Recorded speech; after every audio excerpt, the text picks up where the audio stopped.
Yesu ashimwe bene data, nongeye kubaramutsa mu izina rya Yesu Kristo. Nezerewe uyu mwanya nongeye kubonaho kugira ngo tuganire ku ijambo ry'Imana. Ndashima Imana cyane ikomeje kuturinda kugeza kuri uyu munsi. Imana niyo yaturinze kandi nizakomeza kuturinda. Rero uyu munsi turaganira ku ijambo rivuga ngo igiti gikwiye kwera imbuto. Igiti gikwiye kwera imbuto. Kubera iki igiti gikwiye kwera imbuto? Igiti gikwiye kwera imbuto kubera yuko iyo igiti gitewe kigomba gukura iyo kibonye ibikenewe byose kugira ngo gikure. Kandi iyo kimaze gukura kiba gikeneweho imbuto. Rero igiti gikwiye kwera imbuto. Reka dusome ijambo ry'Imana riri muri Mariko ibice 11 kuva ku murongo wa 12 kugeza ku murongo wa 14. Bukeye bwaho mu gitondo bamaze kuva i Betaniya arasonza, areba kure abona umutini uriho ibibabi, arawegera ngo ahari yawubonaho imbuto, nyamara ugezeho ntiyagira icyo abona keretse ibibabi, kuko kitari igihe cyo kwera kw'imitini. Amen. Iri jambo ry'Imana dusomye muri Mariko, Yesu ubwe niwe rivugaho. Ni inkuru ivuga kuri Yesu uburyo yagiye akabona igiti cy'umutini.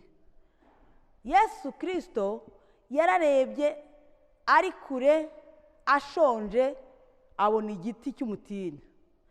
Bisobanuye ko kiriya giti cyari cyarakuze kugera ku rugero kibonwa n'umuntu uri kure.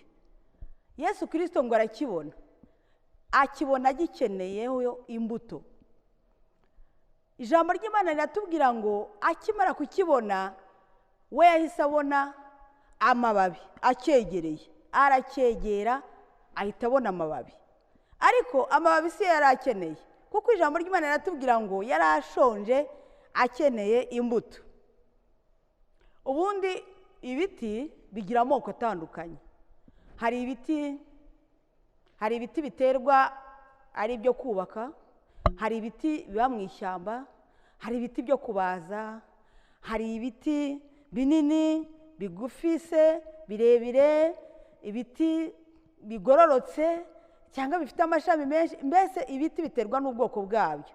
Ariko noneho ahangaha haragaragaza igiti cyera imbuto kandi ziribwa. Ariko habaho n'imbuto n'ibiti byera imbuto zitaribwa. Yesu Kristo iki gihe yari akeneye igiti cyera imbuto ziribwa. Yesu nashimwe cyane. Yesu agira amaso areba kure. Yesu arareba akitegereza, abona n'ibyo abantu batabona, areba n'ibiri kure hirya y'imisozi n'udusozi. Ahangaha ijambo ry'Imana riratubwira ngo bukeye bwaho ngo bari bavuye i Betaniya. Dusubiye inyuma gato muri iki gice cya 11 harimo indi nkuru ngira ngo nayo turebeho. Yesu n'ubundi yarebye kure. Yesu yarebye kure igihe yabonaga icyana cy'indogobe. Yesu ngo yaravuye i Betaniya, noneho abona icyana cy'indogobe. Icyo gihe agenda ataragera i Betaniya yabonye icyana cy'indogobe. Iki cyana cy'indogobe Yesu Kristo yakibonye nacyo agikeneye. Yesu ntagereba ibintu adakeneye, areba ibintu akeneye kandi mu gihe cyabyo. Iki gihe yarebye icyana cy'indogobe, noneho ngo ari kumwe n'abigishwa be abatuma ahantu, arababwira ati nimugende munzanire icyana cy'indogobe muri busange kiziritse ku irembo iruhande rw'inzira. Yesu yari akeneye iki cyana cy'indogobe kandi aragituma abigishwa be. Ngo babiri baragenda, bageze aho icyana cy'indogobe cyari kiziritse ngo bazitura nk'abazitura indogobe yabo bahaziritse. Yesu nashimwe. Bo bari bizeye yuko umwami wabo atibeshye, bari bafite kwizera, bavuga ati Yesu Kristo adutumye icyana cy'indogobe kandi umwami wacu ntajye yibeshye. Bageze aho icyana cy'indogobe kiri barazitura. Ngo bazituye abantu bari bahari baravuga ati ariko ko muzitura indogobe murayijyana hehe? baravuga ati mwami wacu Yesu arayidutumye, ngo barayishorera bashorera cya cyana cy'indogobe bakigeza kuri Yesu. Yesu nashimwe. Yesu yari yakirebye aracyitegereza, abona gikwije ibikenewe, icyo gishakira abona kiri bubashe kugikora, ngo barakimushyira. Bakimugejeje imbere Yesu ngo bagiteguraho imyenda, bagisasaho imyenda. Iyo ni inkuru dusoma muri iki gitabo cya Mariko. Bagisasaho imyenda, ngo arangije akicaraho. Ariko iki cyana cy'indogobe kiye kinshimisha, akicaraho. Amaze kukicaraho kiramutwara, kirerekera, kimenya aho cyerekera, kijya mu nzira ashaka ko kijyamo.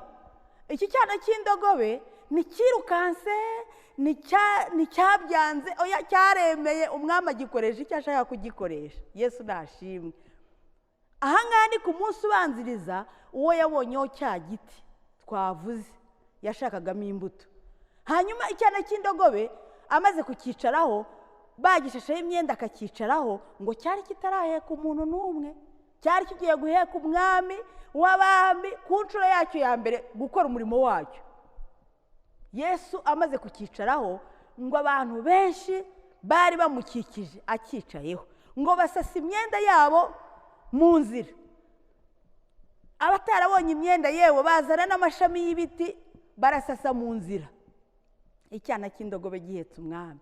Yaba ari mu mvugo z'iki gihe tuba tuvuga tuti iki cyana cy'indogobe cyariye hite, nk'uko abantu b'iki gihe babivuga. Icyana cy'indogobe gihetse umwami, bagisasira imyenda, basasira Yesu imyenda akicaye hejuru, n'amashami y'ibiti akicaye hejuru. Ngo barangije barakikiza, ngo batangira kuririmba hozana, hahirwa uje mu izina ry'Uwiteka. Haleluya. Icyana cy'indogobe kiratuza, gitwara umwami, kimutwara neza. Yari akibonyemo icyo ashaka kugikoresha, kandi kigikora neza, umurimo kiwukora neza. Ngo kiramutwara, baririmba bamushagaye kuva aho ngaho kugeza i Yerusalemu ku rusengero. Yesu nashimwe. Bageze i Yerusalemu kirahagarara, Yesu akivaho, ngo yinjira mu rusengero, ngo atangira kuraranganya amaso. Tubisoma muri Mariko ibice 11. Amaze kuraranganya amaso, ngo ntiyaharaye Yerusalemu mu rusengero. Yesu yagiye kurara rero i Betaniya. Ahangaha rero i Betaniya, ngo bukeye bwaho yumva arashonje. Nibwo rero yarebye, noneho yongera kureba kure nk'uko yarebye ejo. Noneho habona igiti cy'umutini cyakuze neza, kibyibushye, kigaragarira amaso, ari kure. Ngo aracyegera. Acyegereye abona amababi. Yesu nashimwe. Abona amababi. Icyambere Yesu yarebye kure. Haleluya. Yesu Kristo areba kure, akareba icyo ashaka kureba, biterwa n'icyo ashaka muri uwo mwanya. Icyo gihe yarebye umutini, abona umutini munini wakuze. Uyu mutini warakuze, kuko iyo udakura ntiyari kuwubonera kure. Impamvu uyu mutini wakuze twayibaza tukanayisubiza, ni uko wabonye ibiwukwiriye. Buriya bawuteye mu murima mwiza, bawushyiramo ifumbire, barawitaho, barawuhingira, bawukorera imirimo myiza ikorerwa igiti gitegerejweho imbuto. Hanyuma ngo arawegera, ariko abura imbuto. Yesu Kristo abura imbuto. Ikibazo kiba kiravutse. Uyu mutini wari utegerejweho imbuto, nta mbuto ziriho. Iki giti cyari gitegerejweho imbuto, nta mbuto ziriho. Kandi iki giti cyabonye ibikenewe, cyabonye ibigikwiriye. Yesu nashimwe. Uyu mutini tuwugereranye n'umukristo, tuwugereranye n'umuntu wabonye ibimukwiriye, wabonye ibyo yagombaga kubona, ariko ntakure ngo atange umusaruro. Yarakuze gusa, aba muremure, aba mugari, aba munini, aragaragaza amababi. Kuko icyambere yabonye igiti kinini, icya kabiri ariko abona amababi. Aya mababi niyo yigaragariraga gusa, hagaragaraga amababi gusa. Ariko aya mababi tuyagereranye n'ibintu bijya bigaragarira amaso.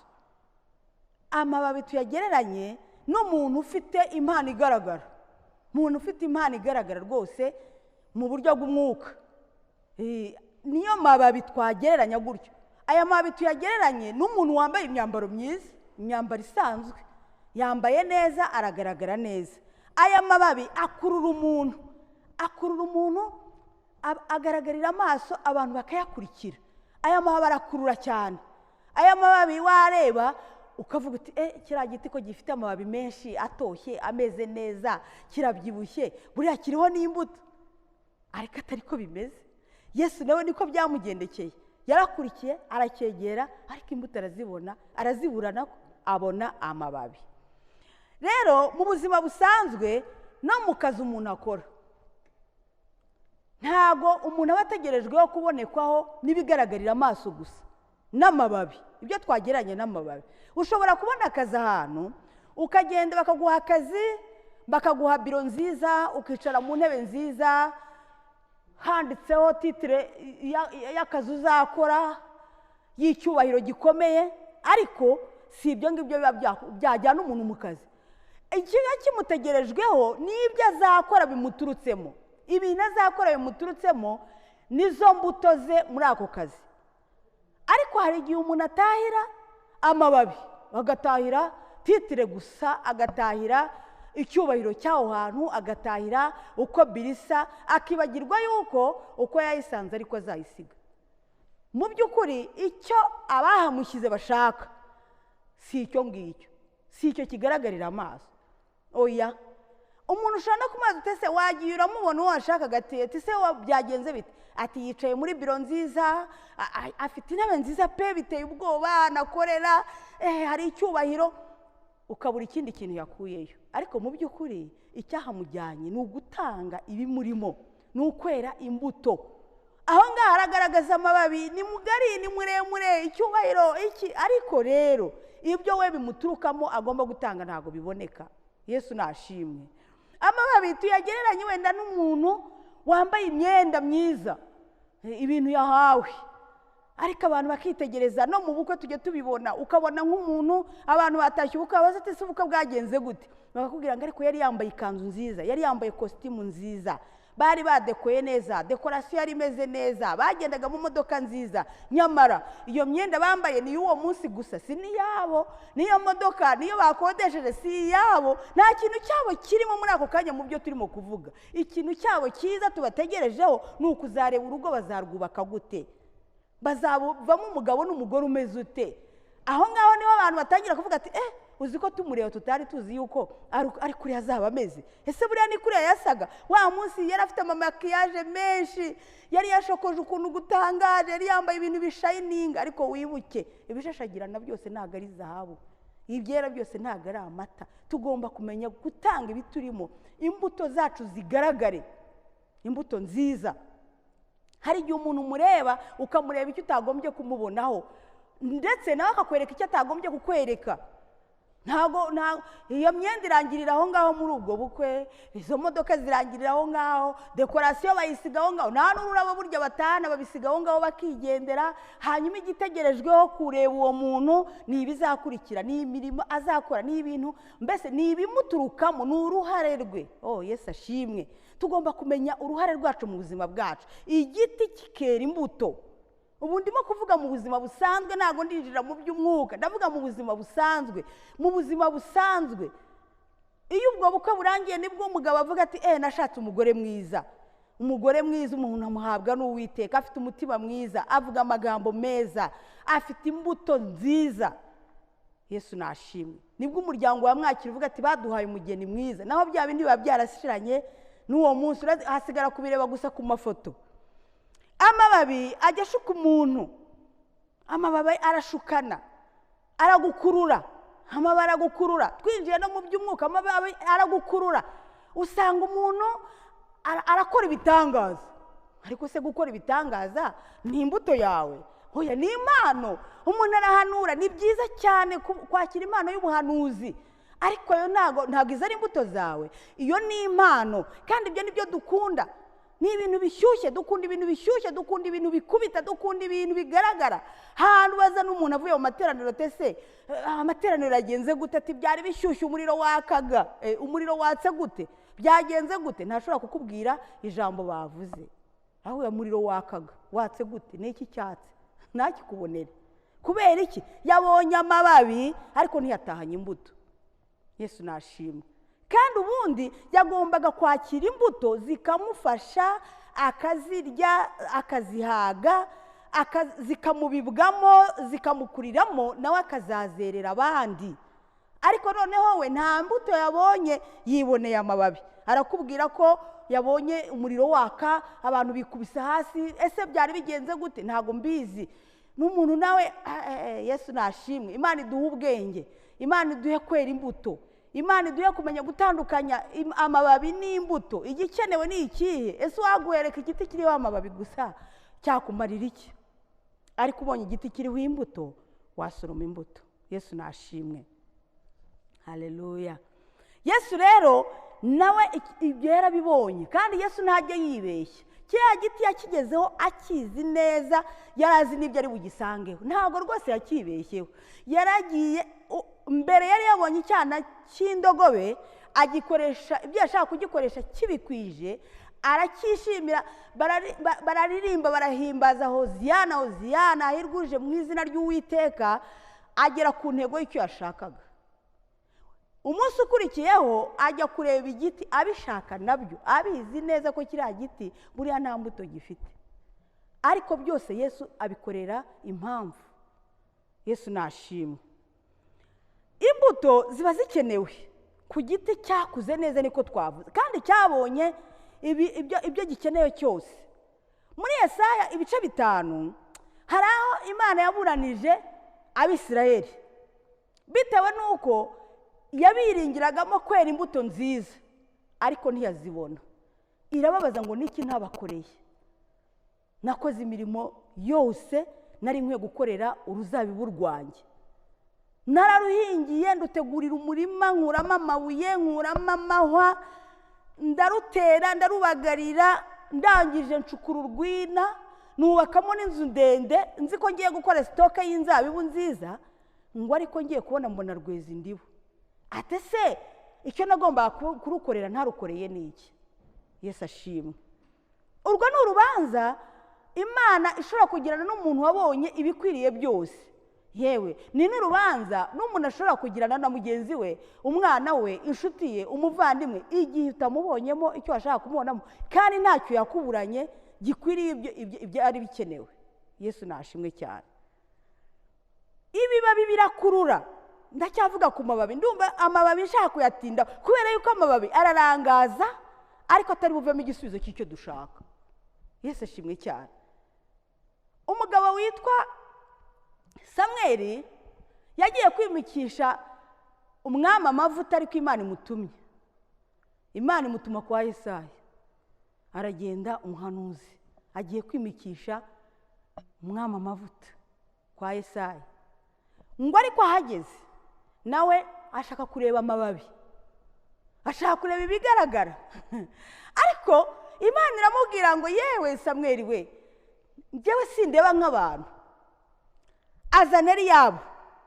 Aravuga ati Eliyabu ndebye igihagararo cye, nkareba uko ameze, Eliyabu niwe mwami. Imana iramubwira ngo hoya, ntabwo Eliyabu ari umwami, njye sindeba nk'abantu, namugaye. Samweli we yari yashimye igihagararo, nka cya giti cy'umutini cyari cyarakuze neza. Eliyabu buriya yari umusore wabonye ibikenewe byose, ariko ibyo Imana yari mukeneyeho ntabwo yari abifite. Ngo arongereza na Abinadabu. Ntabwo aravuga ati oya, nawe si we, ntabwo ari we, njye sindeba nk'abantu. Wowe urimo kureba igihagararo, ukareba ubwiza, ukareba ubunini, urimo kureba ibigaragarira amaso, ariko gendera mu mutima, ntabwo uramugeraho. Ngo none harazana Shama. Shama nawe Uwiteka ntiyamwishimira. Bigenda gutyo kugeza igihe abana bo kwa Yesayi bose bahetuye. Imana yarebaga kure cyane, aho Dawidi yararagiye intama. Iyo mu ishyamba ahantu hatari aderese y'abantu. Imana ni igitangaza. Imana ntireba nk'abantu. Imana ireba mu mutima, Imana ireba imbuto. Dawidi yari yibitseho amateka, yarwanaga n'iduba akarengera intama. Uwo niwe wari kuzarengera ubwoko bw'Abisirayeli, akaburwanira yivuye inyuma, atagize na kimwe yisigira. Dawidi yari igiharamagara ku ntama za aragiye, ntacyo atakora, ntacyo atakwica, ntacyo atakwitangaho kugira ngo arengere ibyo agomba kurengera. Imana ikavuga ngo rero njye ndareba umuntu ufite umutima ashaka, nawe ukanzanira abo urebesha amaso. Yesu nashimwe. Ariko ntitwarenganya Samweli, na n'uyu munsi turacyakururwa n'ibyo turebesha amaso. Ariko Imana itwigishe kandi iduhe kwera imbuto. Twera imbuto zikwiriye igiti cyakuze. Icya mbere rero, kuki dukwiye kwibaza impamvu igiti gikwiye kwera imbuto? Ni ukubera iki giti gikwiye kwera imbuto? Icya mbere ni uko kiba cyabonye ibikenewe. Twavuze ngo iki giti turakigereranya n'umuntu, tukigereranya n'umukristo wo mu itorero.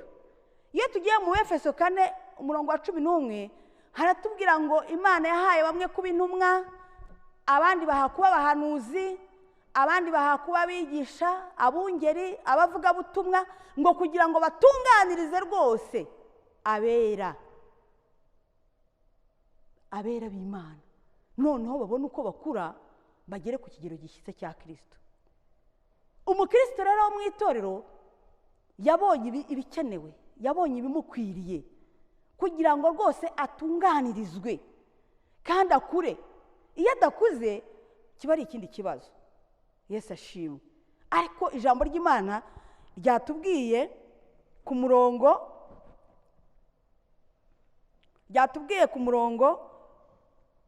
muri iki gitabo cya Mariko ibice 11 ngo Yesu aracyegera arakivuma, ngo aravuga ngo ntihazagire umuntu uzarya ku mbuto zawe. Ni ukuvuga ngo iyo umuntu ateze imbuto kandi akwiriye kuzera, ashobora kwikurura n'umuvumo, ashobora kutazagira ikindi kintu amara, ashobora guhagarika ibyakabaye bimubera byiza, ashobora guhagarika ibyo yakabaye ageraho, ibyo yakabaye atanga, kubera yuko ateza imbuto mu gihe cye. Ikindi ni uko imbuto zirakenewe. Impamvu igiti kigomba kuzera ni uko imbuto zirakenewe. Izi mbuto zikenewe reka tuzisome mu Bagalatiya ibice 5:22. Haranditse ngo ariko rero imbuto z'umwuka ni urukundo, ni ibyishimo, ni amahoro, no kwihangana, no kugira neza, n'ingeso nziza, no gukiranuka, no kugwa neza, no kwirinda. Ngo ibimeze bityo nta mategeko abihana. Imbuto z'umwuka wera 9 ni imbuto tugomba kwera kubera yuko zirakenewe. Kandi ijambo ry'Imana riratubwiye ngo ibimeze bityo nta mategeko abihana. Ninde muntu wigeze guhanwa se kubera ko afite urukundo? Ninde muntu wahanirwa ko afite ibyishimo? Ninde muntu wahanirwa ko afite kwihangana? Izi mbuto zose uko Paulo yazibwiye Abagalatiya, nta wahanirwa ko azifite. Kandi nta mukristo wakuze wavuga ko yakuze utamubonaho izi mbuto. Yesu nashimwe. Ushobora kubona amababi, ushobora kubona amababi twavuze. Umuntu yaririmba neza, akaririmba rwose. Umuntu yasenga agasenga cyane. Umuntu yahanura agahanura akabona n'ibihishwe byinshi. Umuntu yakora n'ibitangaza. Ariko ibyo byose ni impano. Ikirike ni imbuto. Imbuto ze nizo zigomba kugaragara kandi nizo zigaragaza ko yakuze. Icyakane, impamvu imbuto zikenewe ku giti ni uko binezeza nyiracyo. Nta muntu n'umwe watera igiti cyera imbuto nabona kiteze bigiye kumubabaza. Icya mbere watangira kugitekerezaho byinshi. Ese iki giti kirarwaye? Cyangwa iki giti nateye urubuto rutari rwo? Cyangwa iki giti gifite ubuhe busembwa? Nateye imbuto y'ubusembwa. Ariko icyo wabitekerezaho icyo ari cyo cyose ni umubabaro, ni agahinda. Nta muntu n'umwe utakwishimira kubona umwana we yakuze kandi akore imirimo myiza, agira ingeso nziza, yera imbuto nziza. Nta mushumba n'umwe utakwishimira kubona abakristo bakura bera imbuto. Ntabwo ndumva atabaho. n'Imana ubwayo itwishimira, itunezererwa iyo dukuze. Niko ijambo ry'Imana ryatubwira ngo kugira ngo abera batunganirizwe rwose kandi bakure bagere ku kigero cya Kristo. Ikindi ni uko iyo icyo giti kitera imbuto kikururira umuvumo, niko twavuze. Yesu yarakirebye aravuga ati wa giti we, nkubuzeho imbuto kandi wari ukwiye kugira imbuto, ubu rero ubwo utagira imbuto rwose urangire ntuzongere no kubaho. Ngo arakivuma. Iki giti kigomba kwera imbuto mu gihe cyacyo. Igiti cyiza gitewe abantu bamenya igihe cyerera, na nyiracyo akavuga ati ariko igiti cyera igihe iki n'iki, igiti cyerera igihe iki n'iki. Iyo kitererera igihe cyacyo gihora gikora ibintu bibisikana. Nanone umuntu ntiyavuga ngo kuko ngomba kwera imbuto z'ibyishimo ngo yishime igihe kitari cyo kwishima. Ijambo ry'Imana rivuga ngo twishimane n'abishima, tubabarane n'abababara, turirane n'abarira. Ntabwo ushobora kujya mu nzu y'abantu bagize ibyago ngo uvuge ngo kuko ndi umukristo kandi bakaba baravuze ngo tujye twishima, ngo ariko ijambo ry'Imana ritubwira ngo utangire kwisetsasetsa. Abantu bagukekamo uburwayi kandi koko ushobora kuba wawe ufite. Ariko tugomba kwera imbuto mu gihe cyabyo.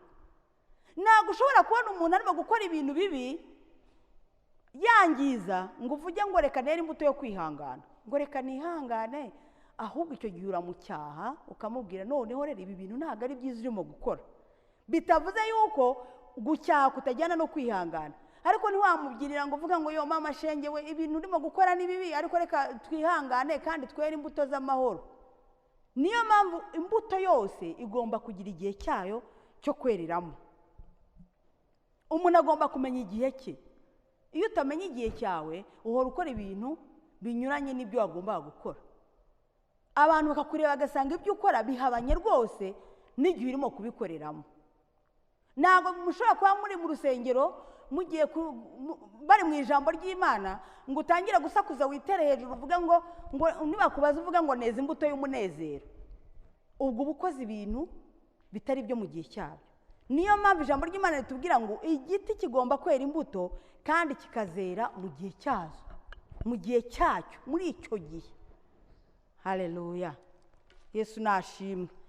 Zaburi igice cya mbere haratubwira ngo hahirwa umuntu udakurikiza imigambi y'ababi, ntahagarare mu nzira y'abanyabyaha, ngo ntiyicane n'abakobanyi, ngo ahubwo amategeko y'Uwiteka niyo yishimira, ngo kandi amategeko ye niyo yibwira ku manywa na nijoro. Uwo muntu ni bene wa muntu uba urimo gukura. Ntabwo ushobora kumenya amategeko n'amabwiriza utarimo gukura, kuko ntiwabasha no kubyumva.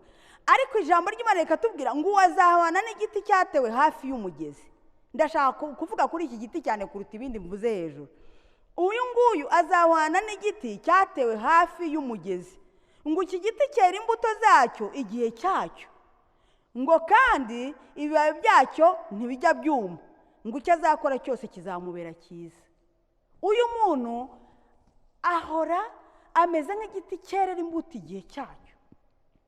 Ibibabi byacyo ntago byuma, ariko si ibibabi gitunze gusa, gifite n'imbuto zerera igihe. Hanyuma ngo uyu muntu icyo azakora cyose kizamubera cyiza. Yesu nashimwe. Iki giti iyo kitera imbuto kiracibwa, niko twasomye mu ijambo ry'Imana ngo Yesu arakivuma. Haleluya. Yesu arakivuma. Igiti kitera imbuto kiba kikururiye umuvumo wo kuma ndetse wo gucibwa. Yesu ikindi gihe yabonye umutini warumbye. Uwo ni umugani yaciye awucira abantu. Aravuga ngo umuntu yari afite umutini. Umutini ukuze ugeze igihe cyo kwera ntiwera imbuto. Muri Luka 13:6 niko hatubwira ngo kandi uyu mutini wamaze imyaka 3 umuntu awunyuraho akabona ntiwera. Umwaka wa mbere umutini ntiwera, umwaka wa kabiri umutini ntiwera, umwaka wa gatatu umutini. Uyu mutini ni bwoko ki? Uyu mutini utuye muri uyu murima ahantu heza gutya, ariko uyu mutini ntiwera imbuto. Ni mutini bwoko ki? ngo noneho umuntu agira mugenzi w'inama ati uyu mutini uranyunyuriza iki ubutaka, uyu mutini utera wawuciye ukawurandura uranyunyuriza iki ubutaka. Mu by'ukuri hari igihe twibwira yuko kubaho tutera imbuto ari ntacyo bitwaye, ariko Imana yo irabibara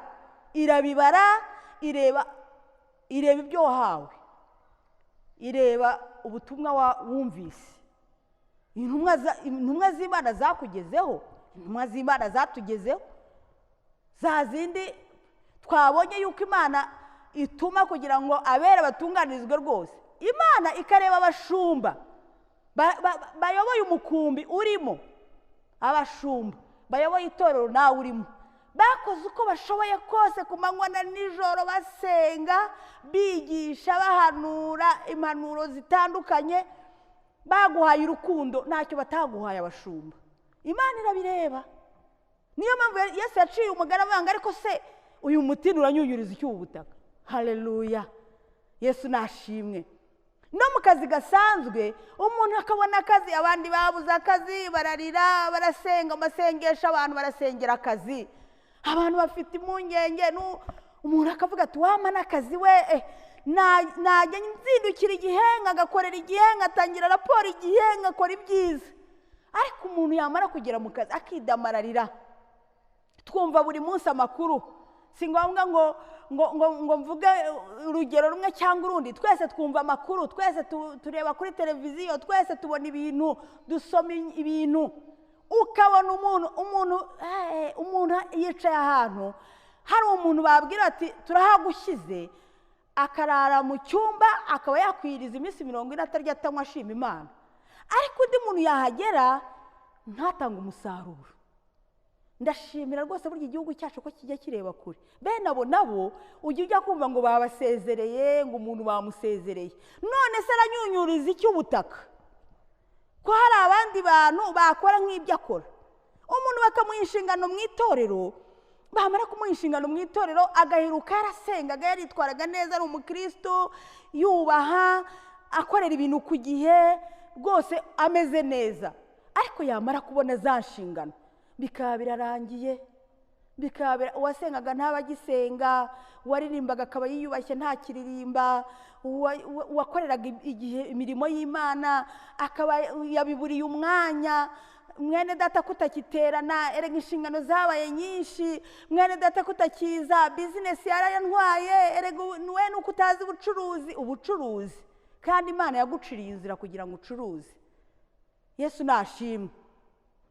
Yesu aravuga ngo uwo muntu yaravuze ngo ariko se uyu mutini uranyunyuriza iki ubutaka? Ko hari ibindi biti byaterwa muri ubu butaka bikera imbuto zikaboneka zikagira umumaro. Yesu nashimwe. Haleluya. Dukwiye kugira ubwenge aho turi hose. Niba uri mu nshingano zikore neza, kubera yuko Imana iguhaye uburyo, iguciriye akanzu, n'igihe cyawe gikoreshe neza. Niba uri mu itorero koresha neza igihe cyawe, Imana iguhaye uburyo, bikore neza, ube umukristo mwiza. Imana irabibara, ikabara abavuga butumwa bakunyuze imbere, ikabara amagambo yayo wakiriye. Imana irabibara. Twege turidamararira ukagira ngo nyine ntacyo bitwaye, ariko biragitwaye. Imana irabibara.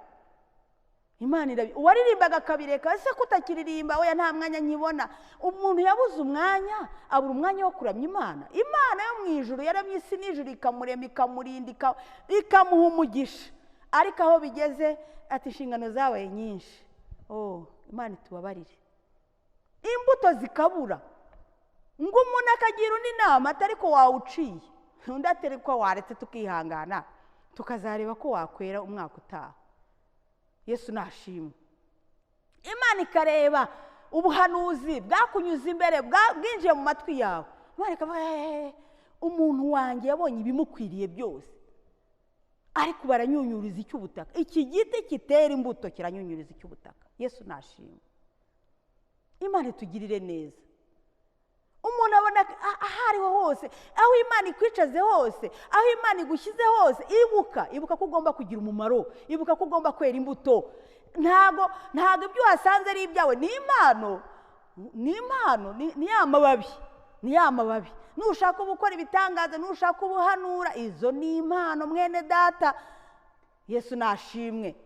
Niba ari ibikoresho by'akazi, ni ibikoresho by'abandi, si ibyawe, ahubwo wowe icyo usabwa ni imbaraga z'ubushobozi bwawe bwo mu mutima n'ubwenge bwawe biguturutsemo. Oh haleluya, Yesu nashimwe. Kuko Imana irabibara, n'umukoresha arabibara.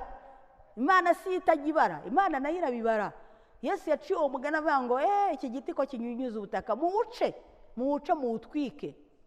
Haleluya, Yesu nashimwe. Tugomba gusenga Imana, Imana ikaduha ubwenge. Ntitube mu isi nk'abantu ntacyo bitwaye, ngo dutangire gukora ikinyuranyo. Igiti kiterera igihe cyacyo, twavuze ngo gikora ikinyuranyo. Niwe muntu bazaha akazi yagera mu mafaranga y'abandi agatanguranwa no kuyanyereza.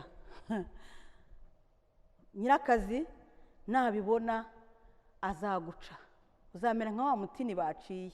Ariko n'Imana yo mu ijuru nizakwishimira. Yesu nashimwe. Kerera igihe imbuto igihe cyacyo. Abandi bajya bahimba indwara batarwaye.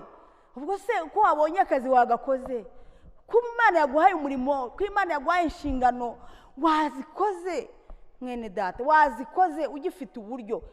Erega buri munsi abantu bava mu mubiri. Imana yadutije kubaho idukeneyemo imbuto. Impamvu yatumye uramuka nanjye nkaramuka, impamvu yatumye umara ukwezi kwiyongeza ukundi, Imana hari ikintu idukeneyeho imbuto. Yesu nashimwe.